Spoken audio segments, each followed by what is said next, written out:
Fleur Brown. Fleur, thanks for joining us. This surprises me that you think you were going to spend up big, $70 billion, even though the cost of living squeeze is really tight for many people right around the country. Yeah, look, it's not a bad result. It's still a relatively subdued spend, and I'll tell you why. It's pretty similar to last year, so it's up just a touch, about 1%. And this is a prediction rather than the actual spend at this point.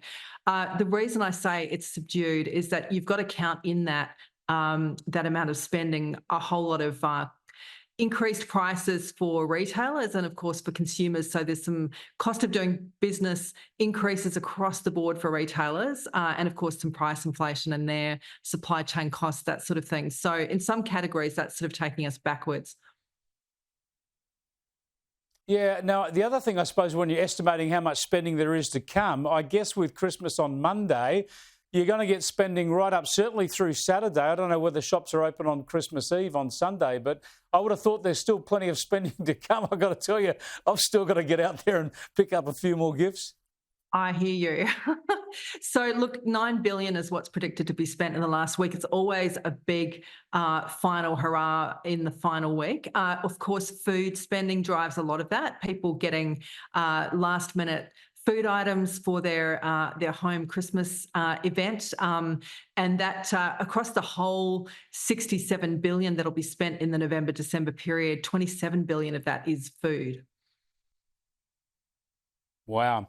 Now, of course, the other thing that I want to get some sort of insight into is when you talk about this spending being high, of course, that doesn't really belie the cost of living crisis, because we know that people who are doing okay in this economy continue to do okay, especially, for instance, if they haven't got a mortgage. But it's people who have a mortgage or people on fixed incomes who are really being hit this year with the cost of living crisis. So we can have this situation where there are a lot of people still spending up big, and good on them. It's great for jobs in the retail sector.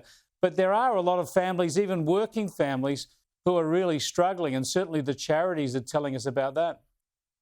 Absolutely. Look, there's no doubt that we're in a cost of living crisis, and it's been strongly on retailers' minds. They know they've got to compete really hard for that dollar. We saw that reflected in the Big Friday spending success. A lot of Australians out there trying to get a bargain, trying to bring down that overall spend for Christmas. So a really big proportion of that was people buying their Christmas presents through those Black Friday sales, which were largely, extremely genuine sales, because retailers know it's really stiff competition this year. Right, thanks for joining us, Fleur, and let's hope things get even busier the next few days. And look, it's a great time of the year to get out there and shower the people you love with gifts. But if you find the cost of living crisis isn't really hitting you that hard, then there are plenty of great charities you can help make Christmas better for other families. Vinnie's, of course, springs to mind, but there's plenty of others as well who can help out this Christmas.